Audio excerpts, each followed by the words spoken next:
Good evening, good evening, good evening, and welcome to our monthly Wealth Builders Africa podcast, our monthly Wealth Builders Africa webinar. And man, I'm just so privileged and so humbled that we get to do this. Man, I'm excited about tonight. Super excited. These have been really good. Tonight, man. It's been fun. As we count down to our first ever Wealth Builders Africa conference. It's a big countdown. Awesome. And hey, as you join, please let us know where you are joining from. And just throw us the name of your city in the chat section so we can give you a shout out. Man, we would like to know where you are joining us from. Absolutely. We see quite a few people are joining in now. Yeah, I can see Laura here. Today. I see Pascal from Nigeria. From Nigeria. Which part of Nigeria? Which city? Which city are you in, Pascal? We would love to know. Chucks from Johannesburg. Chucks from Johannesburg, welcome. Good evening.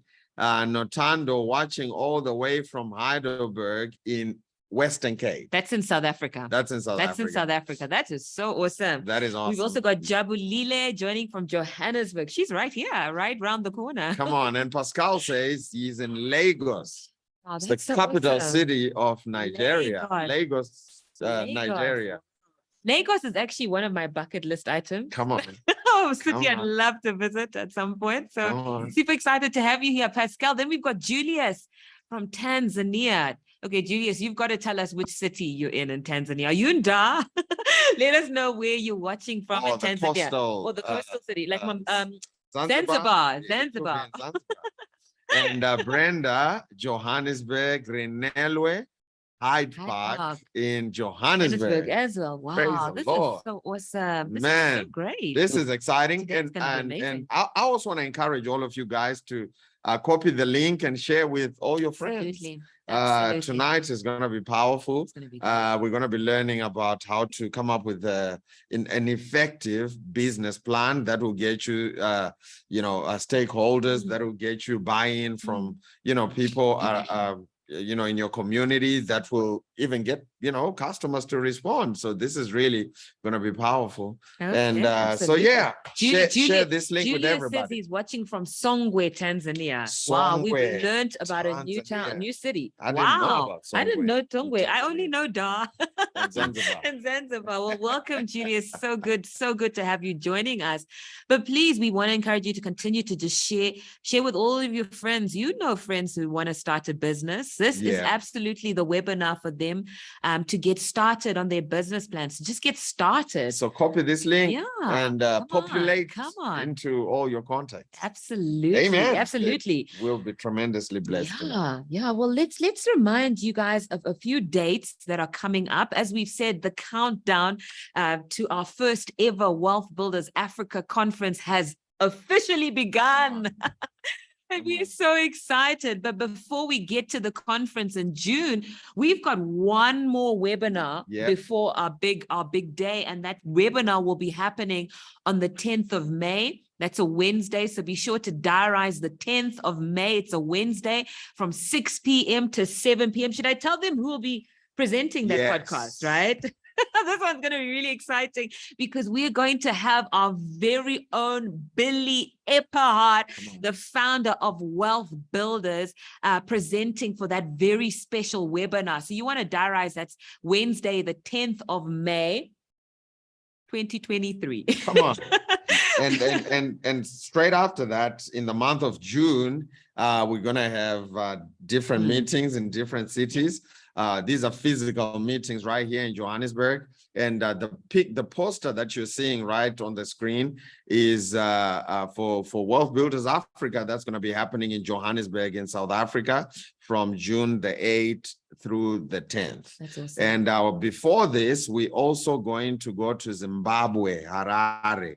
And we're going to have a meeting there on Tuesday, the 6th of June. And so if you are in Zimbabwe, Harare, or you have family and friends in Zimbabwe, Harare, please let them know that we're coming. Wealth Builders Africa will be in Zimbabwe, Harare. It's going to be a free conference. It's going to be a free conference. And we were talking to the director of Charis Bible College there, and Mm. she's excited. She's already has hundreds of people lined up to come to this event, so you definitely don't want to miss this. But Yeah, without good. further ado, we're going to jump straight into it.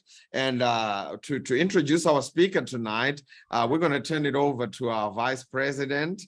You all know her and you love her, Karen Conrad Metcalf. Over to you, Karen. Hello, thank you so much, Pastor Tafar and Chippo. We are so excited to be joining you in Africa. Dave, my husband, and I will be there, Billy and Becky, and we've got a great event planned for you. I'm actually coming live to you today from Charis Bible College in Woodland Park, Colorado. I just finished teaching a class, so you might hear a little noise out there, but we are really excited to be going to Charis in Zimbabwe as well. So it's going to be a big week. I just want to tell you that Billy has been on fire. I don't know how else to describe it, you guys, right? And he is, I'm telling you, you want to be a part of this event because he is going to be bringing some things to you that will be revelation, understanding that literally will change your life. I know it's definitely changed all of our life. And so we're just very excited about that. And you're in for a real treat tonight. Frank Pulley is a wealth builders business coach and real estate coach and just a dear friend. And so Frank, maybe if you could just say hi to everybody quick, and then I'm going to share a little bit more about you. Hi, everybody. Thank you so much for joining us tonight. Frank is one of those guys that when he's on your team and he's sharing information, he is teaching from experience with wisdom and understanding, and he has had a successful business, successful real estate, and this guy has got a wealth of knowledge, and we're just so honored, Frank, that you took the time to join us today. And I know that what you have to share is going to help all of you listening to really learn about a business plan. And one thing that Andrew Womack says, you probably all heard it, is that if you aim at nothing, you will hit it every time. And part of having a plan is then you are actually aiming at something. You're laying out the steps, you're laying the path, right, with God's help and with natural help, where we can go forward doing the right things to get to that destiny that we desire to go to. So this is a very important step, and he's going to be sharing 7 steps for you to develop your business plan. So I want to turn it over to the one and only Frank Pulley. Thanks, Karen. It's my pleasure to be here. Let me go ahead and are we sharing okay? Okay, let me move this over here. You know, it's amazing how few people actually create a real solid business plan. Now, as business coaches, Karen and I actually spend several weeks with people in an effort to get a business plan together. There's a lot of steps, but I'm going to talk about 7 steps today and a little bit of follow-up. So if you're thinking of starting a business, then what you should do is take a few notes and follow along and ask questions if you've got them. So here we go.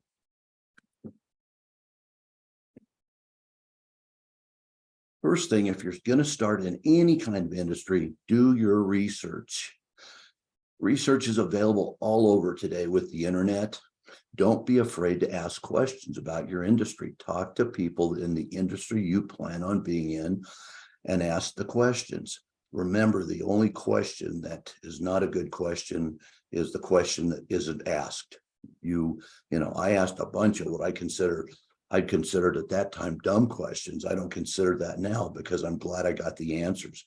But get a feel for the business. So that's before you even start, kind of do a little bit of research. Did you know? Oh, this is true. Do you know that most people starting a business spend more time planning a 1 or 2 week vacation than creating a business plan? That 1 or 2 week vacation is over in a couple of weeks, but a business plan, we're going to hopefully make it last many, many years and lead to our success. So this is really important, but I would say the larger percentage of businesses, even large businesses, don't do this.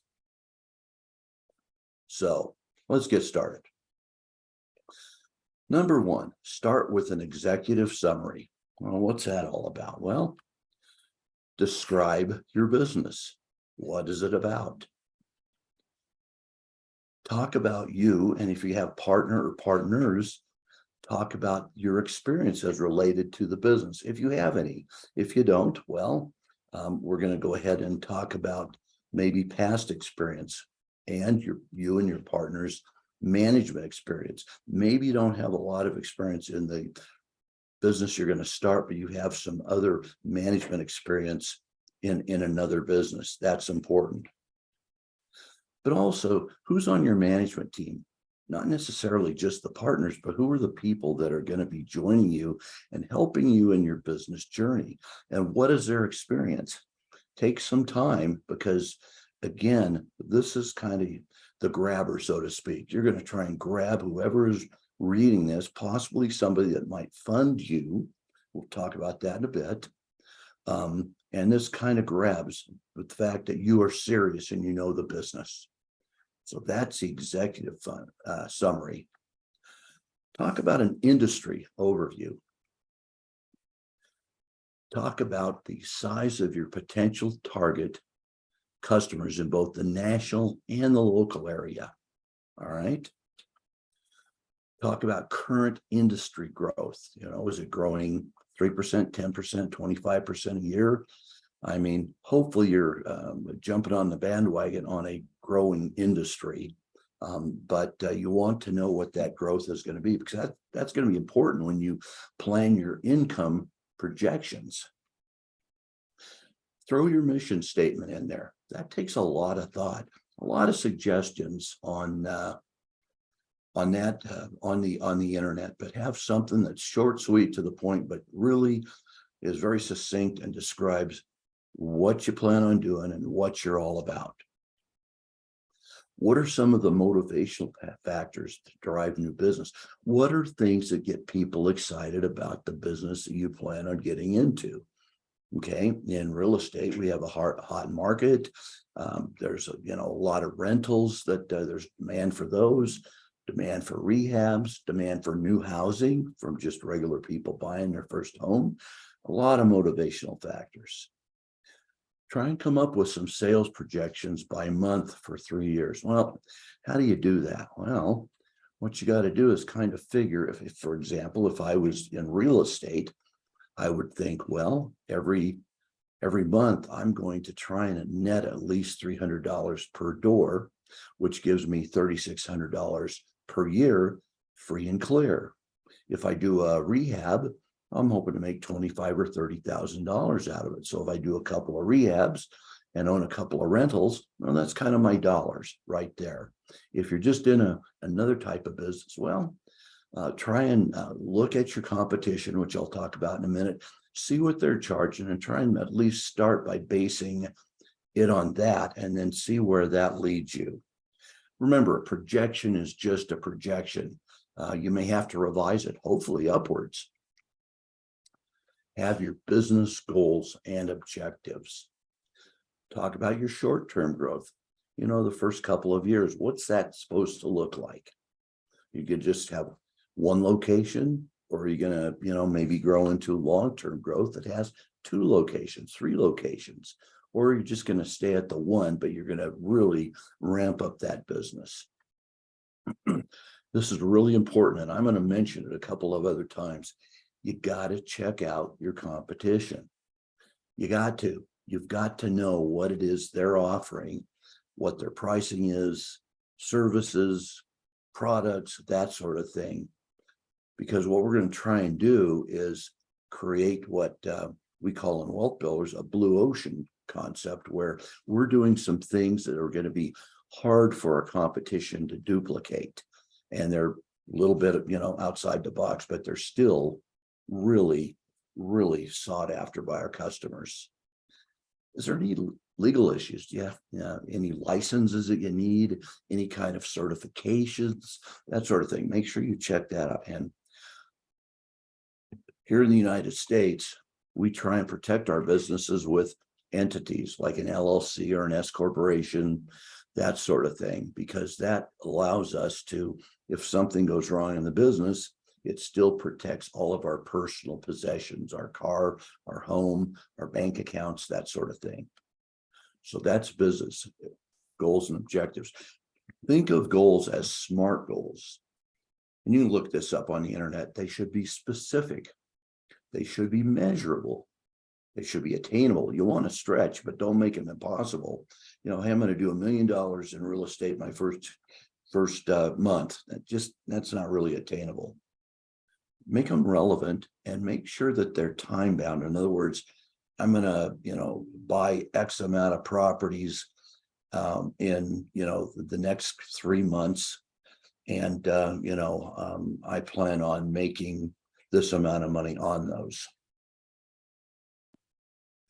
Have a marketing summary. This is important. First of all, who are your target markets? In our business, Wealth Builders business coaching, we actually spend some considerable time having our students look at who their target markets are. Sometimes they have the wrong market. They're appealing to people that are actually really not a right fit for them, but also they may be not marketing to people that will be a great fit for their business. What are the local demographics? Those are all available, but Google and that sort of thing, find out, what guys, gals, families, what sort of, is the local family income, etc. But who specifically are your ideal target customers? Okay. And the number of potential customers that fit that, and understand that you may have 3 or 4 ideal target customers, not just maybe one specific one. What are the current economic conditions? How is that going to affect your business for the next 2 or 3 years? Have a marketing plan. All right. Go back to remember who your target customer is. Don't forget that, because you cannot be all things to everybody. You'll go broke trying to do that. Okay. You can't satisfy everybody. Not everybody is your customer. Where and how can you find your target customers? And what type of strategies within your business are going to work with them?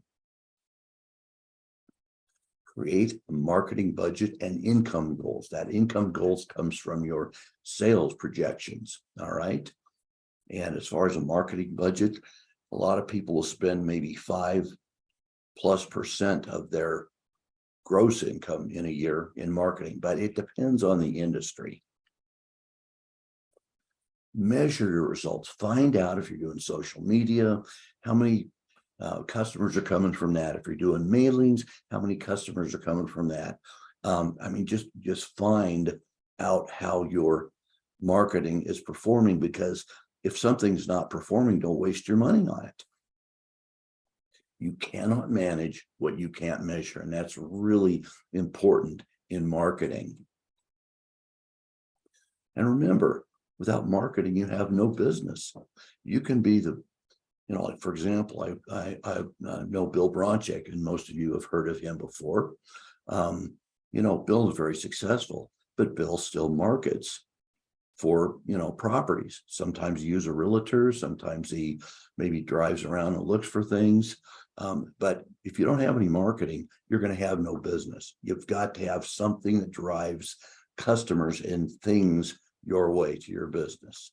So let's talk about a few types of marketing. Referrals. That is absolutely the best type of marketing, because if somebody refers you and your company, that comes from a friend's trusted source, and you eliminate that trust factor right off the bat, which is tough to get past when you've got a new client. Websites. Having a good website.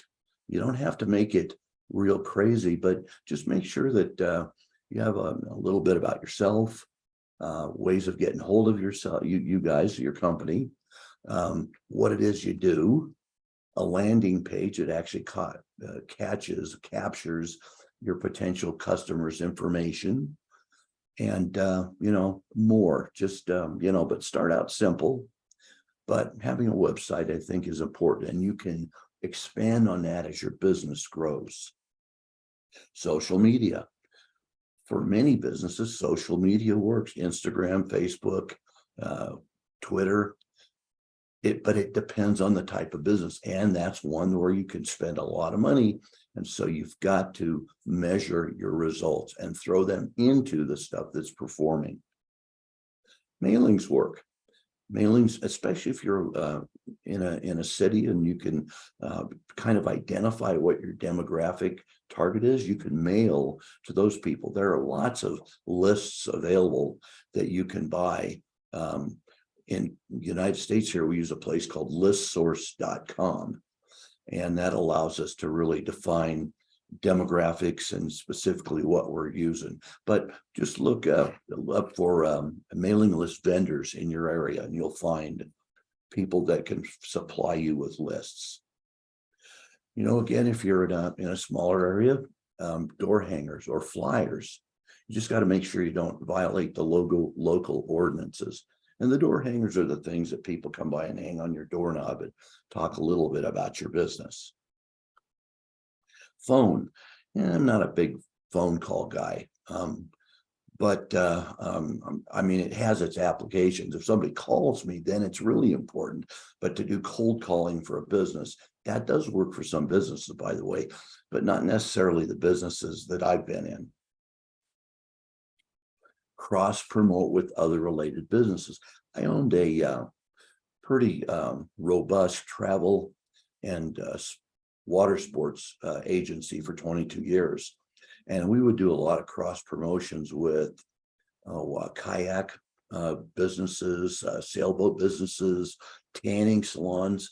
And we would have a flyer that gave a percentage off if they went into the other businesses or if somebody came over to ours.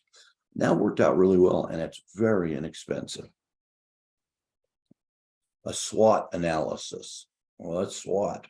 Well, it's your strengths, weaknesses, opportunities, and threats. What are the strengths of your business? What makes you better than anybody else?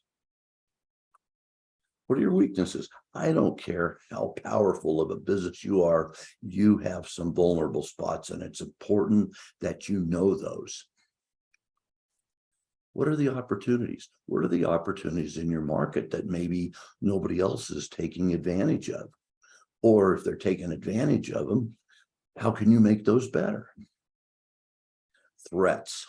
What are threats to your business? The biggies are your competition and economy, and that's why it's so important to know your competition, and not just the first time you're starting out. You need to keep an eye on your competition continually. All right. So you got to find out what they're doing. Look at their social media profiles. Look at some of the advertising they're doing and that sort of thing. And of course, we always keep our ear to the ground on what our local or even national economy is doing. Funding. A lot of times that is the reason you're doing a business plan. Well, if you're not looking for funding and you're going to fund your own business, hey, that's fine. You're going to still need some of this information, but you want that plan so that you can plan your actions for now and the future. But if you're going to have somebody fund your business, then you need to have a good business plan with all of the 6 items and the 7th item that I just listed. What are your startup costs going to be? Use an Excel spreadsheet for something like that. Figure out everything you possibly need to get started. Or you could have some equipment. For example, I'm working with my daughter who is going to work a specialty fitness center. And of course, she's going to need a lot of equipment for that, but it's specific equipment.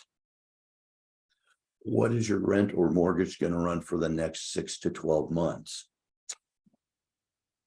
Staff. A lot of times you can't do it alone. You're going to have at least a skeleton staff. So what's that going to run you? What's it going to cost you? What is your pricing structure going to be? You're going to be the cheapest in town, most expensive in town, or somewhere in the middle. And I'm not telling you to be either any one of those. But I find if you're on the high end of things and you offer a high end product or service, the people that can afford you normally don't quabble about a couple of bucks.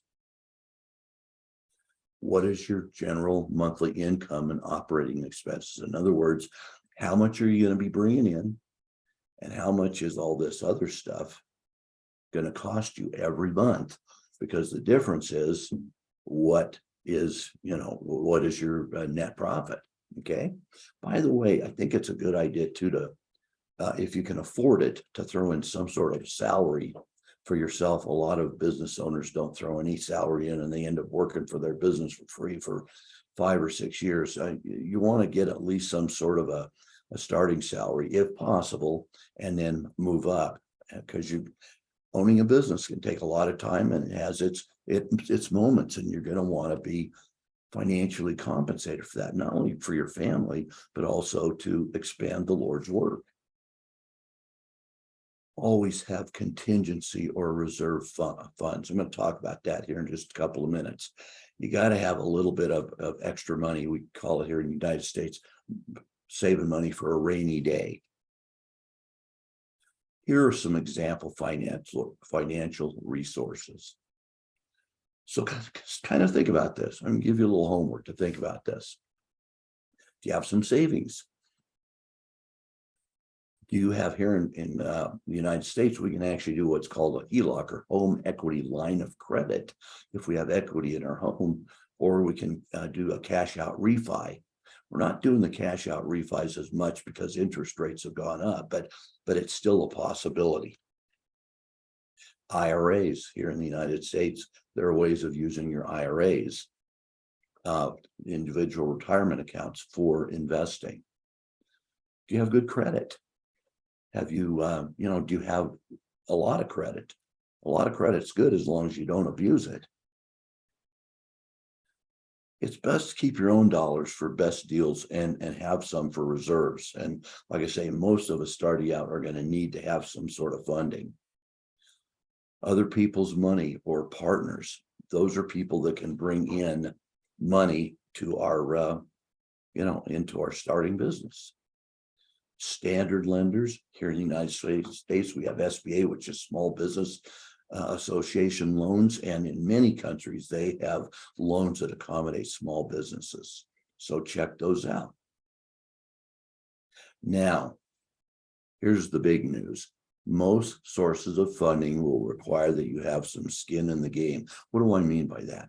Well, if you need $100,000, a lot of these lenders will require that you at least put maybe 10 or 15% of the money up front, because now you have some interest in the game and skin in the game, as they call it. So make sure that you check out what it's going to take in order to start your business.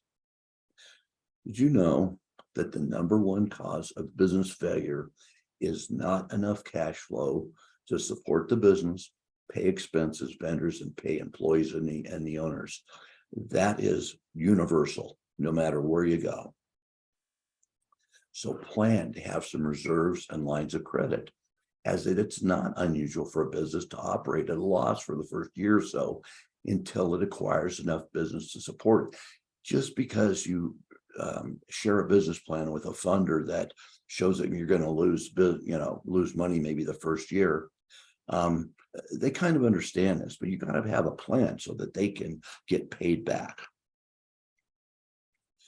If you're doing a future business growth, you're going to expand. That's going to also require more cash. But whatever it is, you got to put it in writing.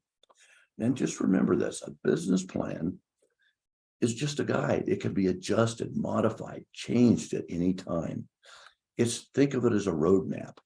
If you're going on a trip and all of a sudden you come up against some road work and you got to make a detour, well, a business plan is kind of like that. You find some things that may not work or whatever, well, maybe you switch strategies. You want to be thorough, but you don't want your business plan to be, 1,000 pages, so Be thorough, but don't overcomplicate it. Now, again, I'm helping my daughter put together a business plan that in the Wealth Builder business coaching program, we have to have one called the BMGC, which is a really great business plan template. But I got this off for my daughter off formstemplates.com, and it truly was free. They allowed us to put information in it. It was a template that had these ingredients I just talked about, and we could print it out afterwards, and you can edit it and things like that. So, but there are other business plan templates. Okay, this is a good starting point. The BMGC is probably the best one though I've ever seen. Here's some other items you should kind of get in order before you start a business. Make sure you build your credit. The time to build your credit and make your credit score the best it can be is while you still got a job and you're working. Pay down debt and reduce what your current expenses are. That's not as hard to do as most people think, especially if you reduce your current expenses. That's going to give you money to pay down that debt. Understand work ethics. A lot of people think they're going to get into business and they're going to kick back and just enjoy the fruits of their labors. Doesn't work that way, you guys, especially in the first few years. You've got to have some realistic expectations. In other words, use those goals to realistically think about how much income and profit you're going to make the first few years and how you're going to live off of that. Build a successful mindset. In other words, make sure that you treat your business like a business and not a hobby. You got to keep focused. If you're going to be in business, you've got to be focused, and you have to make sure that if you need professional help, there are times that you're going to want to do that. We'll talk about more about that in a minute. Get an accountant and an attorney familiar with your industry. I'm telling you, accountants aren't inexpensive, but I can tell you they will probably save you more money in taxes and definitely the pain of an audit from your local government. And I'm telling you, they'll probably save you more in taxes than what you pay them by a long shot. And an attorney is just going to keep you from getting in trouble. Take a second look at those financial resources. Is there anything else you hadn't thought of? Did anything else comes to mind? Check your credit weekly. Now, I'm not sure in Africa, but we use we have a couple of apps we use called Credit Karma and Credit Sesame. And it's not our big three here, but it allows us to check our credit almost weekly. And as a business person, you want to check your credit, often, because it can go up and down and that sort of thing. And having a good credit score is important to be in business. Here in the United States, and I'm sure elsewhere, identity theft protection, that is something that's happening all over the world. And there are several businesses, and some of those may be local to your area. They're very inexpensive. I had my business pay for it, and they've gotten me out of a couple of binds when people tried to use my credit or open up a credit card in my name. I found out right away, and we put the kibosh right on it. Time management. Man, I got to tell you, it just doesn't seem like there's enough hours in the day, but you've got to manage your time well. If you don't, you're going to run out of time and thus run out of the results of a good business, the things it takes to put a good business together. Here's something I learned about years and years ago, and this is not being selfish or greedy. On the bottom of my computer, all the computers that I use, I look at the first thing in the morning. It says, what will make us money today? So if I'm working on a couple of deals and all of a sudden one of those looks like it's going to come to fruition sooner than the other one, I'm going to concentrate my efforts on that. I'm not absorbing the second one, but what will make us money today? Because this is money for my family and to, give to charity and to expand the Lord's work. So what will make us money today? Be prepared to put a lot of effort initially It's going to take a lot of extra work. You're going to have to find a team. What's a team? Well, that's maybe a banker, a lender, in real estate agents, attorneys, accountants, things like that. And you got to figure out how you're going to market to find leads. You won't be able to do that until you find out who your ideal customer is. You're going to wear a lot of hats at first, but if you have a daytime job, people are always asking, well, should I quit my daytime job? Well, not if that you're depending on that cash flow to make a living. Okay, you got to be patient. It's going to take a while. In real estate, people that really put their efforts forth usually takes about 2 years, and they can quit their job. You get rich slowly. There's not much in overnight sensations. Okay, overnight success. It does happen, but for most of us, we got to do the work. Reinvest your money back into your business. First couple of years, don't have a great big sale and then take a trip around the world. Reinvest that money. And remember, no matter what, the buck stops with you. You can't blame anybody else. You're the end of the line, and you got to realize that. Stay focused. Make sure you get your goals straight. Keep looking at those. Plan your week carefully and use an electronic calendar like Outlook or a Google Calendar. Put all of your personal and business appointments in your calendar. And mine looks really full. People say, how can you do that? And it's like, well, it's great because the little spaces in between all this, that's where I know that I got some me time.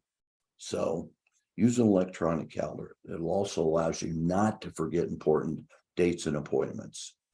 But don't get too sidetracked by too many new ideas. Sometimes we have a great business plan and all of a sudden we get sidetracked by a bunch of new ideas. I'm not saying that you shouldn't consider them, but you can go off in a million different directions and then your business will suffer as a result. Pray often for guidance. Pray a couple of times a day, at least. I know most of us do, but pray often for guidance for your business. Get help. Don't try to do it all by yourself, although you're going to be wearing a lot of hats. Sometimes you're going to need to use professionals like the attorney and the accountant and a banker, etc.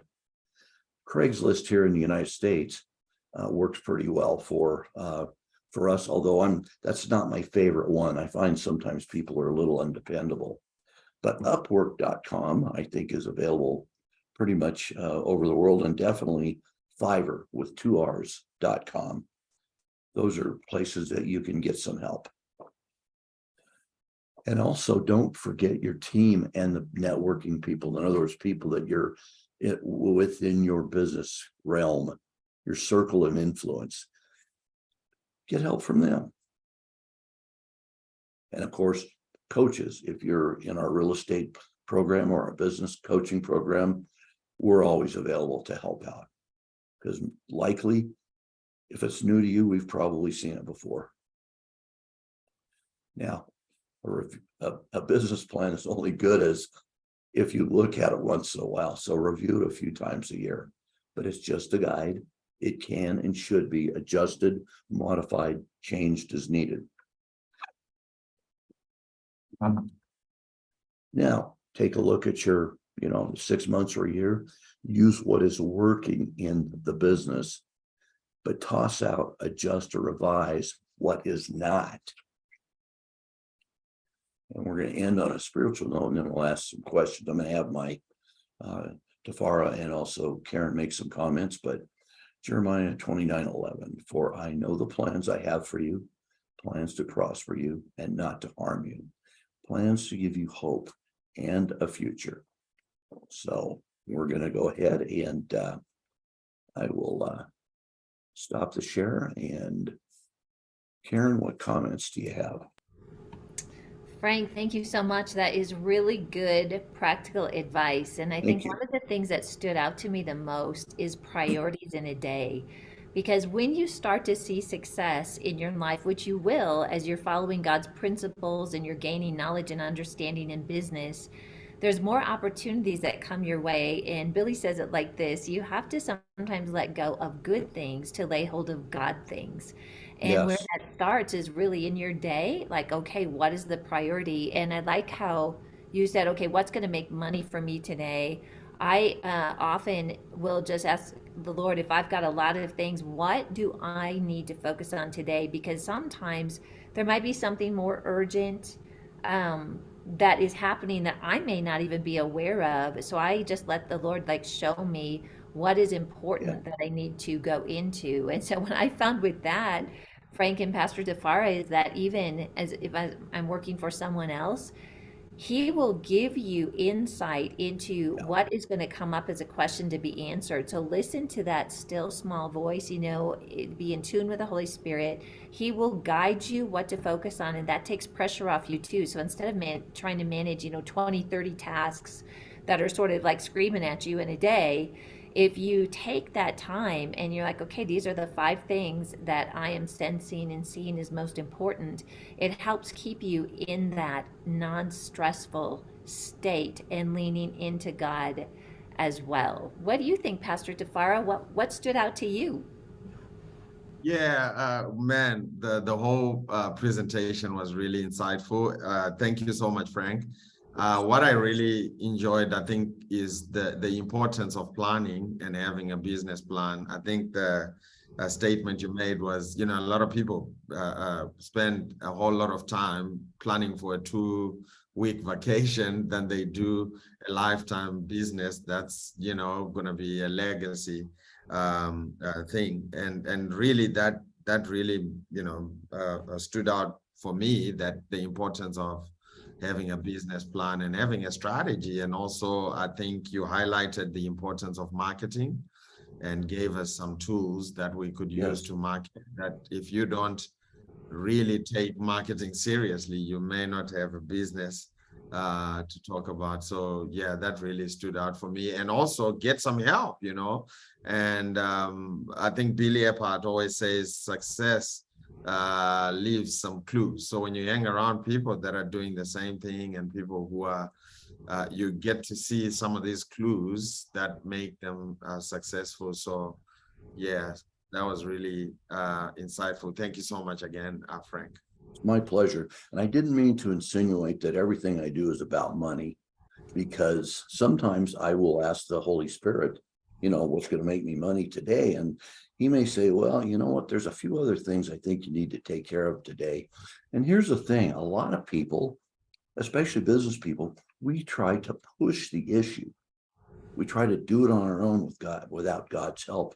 If you just relax and kind of let God take the wheel, I think you'll be amazed at what you can do. Yeah, that's great. We do want to just invite you to ask questions. If you've got specific questions about your business or about the event that's coming up, I want you to feel free to ask those. We'll answer as many as we can. That marketing connection that you mentioned, Pastor Tafar and Frank, is really important. I was teaching in the business school yesterday, and just showing the progression, which is, these are some of the things that we'll be, covering and talking more in depth with in the events, where we can be with you and whiteboard things out, be able to interact with you more. But really, marketing is really important, and it should come into play right at the beginning when you set your business plan and you are like, okay, this is the revenue that we want to see this year, maybe 2 years and 3 years. The question is how do we get there, right? So if this is the revenue I want to see, this is the net profit, this is the impact I want to have, there's the question that we need to ask, which is, okay, this is where we want to go, but how do I get there? Yeah. And that's where marketing starts to come in, and we identify revenue streams in the BMGC, which is something that we'll be covering at the conference. It's a 1-page business plan that we use. It's really the business model that the business school at Charis is based on. And before we start any venture, we always lay things out there and monitor it many times throughout the life of the business. But then from there, it's building the strategies and putting things out there to communicate to people so they have an opportunity to respond to your vision or to your services. So I really like that. And it's an exciting thing. Your business is a living, breathing thing Yes. that God wants to be involved with. And when we follow these guidelines, we will surely see success. All right. Well, I don't see any questions coming in, so I think at this point, Frank, thank you. I think you've covered course. everything. Oh, we do just see Oh, one here that popped in from Bruce. This is a great question. His question is, how can we build a successful mindset in our business? Wow, Bruce, that is a great question. And Pastor Tafar, I'm actually going to ask if you would comment on that first. yeah. Yeah, I think, again, I'll borrow from Billy Eppard's statement that I just shared before, that, success leaves clues. And so I would encourage you to pick up books to read and, invest yourself more than you invest in what you do. That's what Billy would tell us. And so as you invest in yourself, your mindset is changing, and really learn from people who are successful, people who have walked the journey ahead of you. And unfortunately, a mindset of success will not just get on you by osmosis. It has to be built one brick at a time, and we do this by incorporating certain things. And one of them is reading a lot of success books and books about your business strategy, marketing, things that will help your business just be successful. Attending webinars like this one. I mean, don't ever underestimate the importance of just getting together with like-minded people and just learning about your business. It's just something that never ends. I'm sure most people can attest to that. Tonight you picked up some gems that you're going to use in your life and in your business. And so it was with all our previous webinars. Chip and I picked up a lot of jewels that we're using. And this is an unending, never-ending learning experience. And so be determined that you're going to invest in yourself, and by doing all these different things that will just cultivate a mindset of success. So that's what I would encourage you to do. That's so good. And it is, the word of God tells us that as a man thinks in his heart, so is he. And it is, many of us have grown up where we haven't been taught a successful mindset, or we haven't had it demonstrated for us.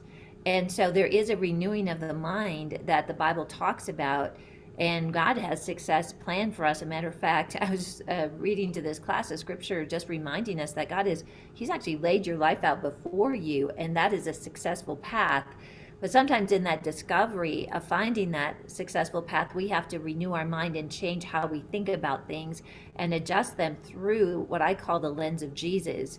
And so when we do that and we begin to look at our businesses, building wealth, the opportunity through God's pathway, and then we have these building blocks of how-tos, that really helps us to position ourselves for success. Yeah. So it's not a difficult thing to do. It's something God's already put in us.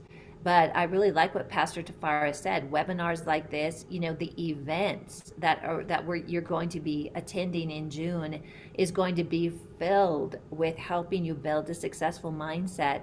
And Bruce, I'm just really impressed with that question, because that really is where it starts. So that's amazing. Yeah. Awesome. All right. Well, we don't see any more questions coming through, so we're just so grateful that we have all of you on as part of the Wealth Builders family. We are so looking forward to seeing you in June. And just a reminder to get registered for it. We do have a limited number of tickets available. And you can go to, actually, if the team would just put the link in there for us, that would be really great. Oh, you know what? Hold on just a moment. There are some questions that came through. Oh, here we go. Just when I'm closing, Yeah. I love it. You guys are coming with questions. Thank you so much, Matt, who reminded me of that. So, okay, here we go. This is coming in from Jabuli, and the question is, How different would the business plan be for a business that provides a service and one that sells a product? The example would be a practice where the business owner is providing a service such as training. Frank, how about if you start out with that one? Well, they're both products. I mean, you charge a certain amount for them. You do something with them, either give it to the customer and it does something for the customer, or the customer comes to you and you do something for them. They're still both products, and you price them accordingly. And some businesses, for example, a barbershop, they have goods and services. You go in, you get a haircut, that's a service. On the way out, the stylist says, hey, how about some shampoo? Well, that's a product. They've got both of them, and they figure both of those into their business plan. That's great. You know, they are very similar. There might be some more organizational follow-up things, excuse me, in that business plan, depending on if you're shipping off a product or you're providing Yes. service. But it really goes back to the value proposition, which is part of the BMGC. Because every business, whether it's a service or a product, has to start with what the benefit is to the customer. I like to say it like this: why do you exist? Why is your business in existence? What is the vision, and what is the difference that you're bringing in to your community, to your nation, through your business? And in that, it kind of starts to facilitate the business plan of how to put structure around it. So there's no doubt there's going to be some differences with it, but Frank is absolutely right. I agree with him that the basics of the business plan is similar or the same.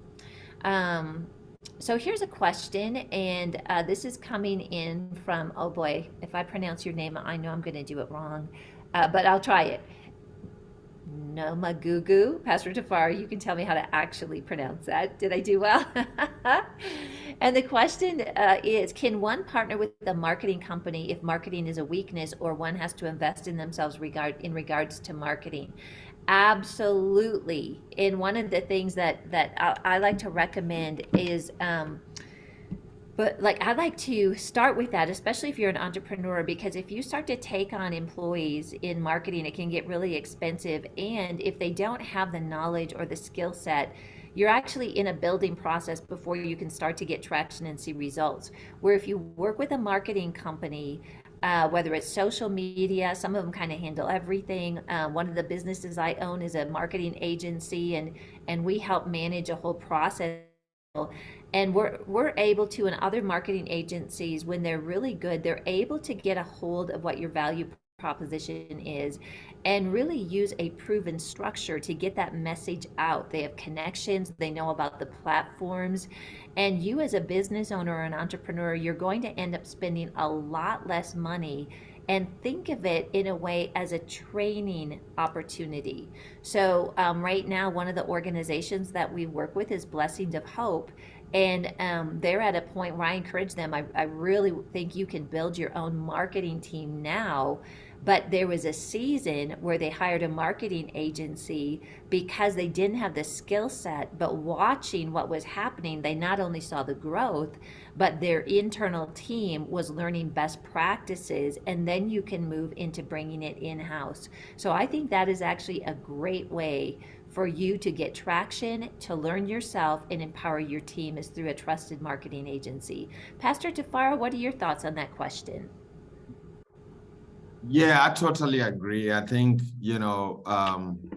we must always look to hire out services that are and help that is beyond our capacity. I don't think it's a sign of weakness. I think it's actually a sign of strength when you go out and partner with a marketing company or an accounting firm or a human resources, results and performance management system. I think it's very important to realize your weaknesses. And sometimes it's just great because then you can focus on your core business, the real reason for your existence. So I think it's great whenever you realize your weaknesses, just hire someone else who's got that as a strength, and they'll be able to help you so you can focus on the main thing. That's awesome. That is so great. Wow. Well, these are super questions. And again, we just can't wait to be face to face with you and have the opportunity to meet all of you and really just hear what your questions are. We want to make sure that we're providing you with the information that you find most valuable at these upcoming events.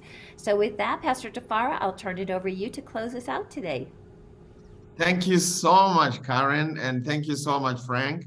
Man, I think I speak on behalf of everybody that tonight was just powerful and it was insightful.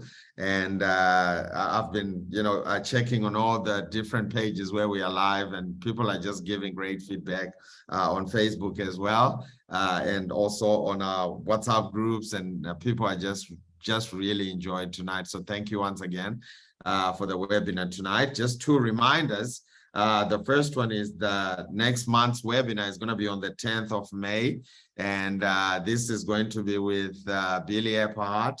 It's our last one before the Wealth Builders Conference Africa right here in Johannesburg from the 8th through the 10th of June. That's going to be powerful. And so if you have not already registered, please follow the link on the chat section. They've just posted the link on the chat section, and you should be able to get your ticket. Just spoke to the team earlier on. We've added different ways to make payment. I know some of you were struggling to make payment, couldn't make payment with card.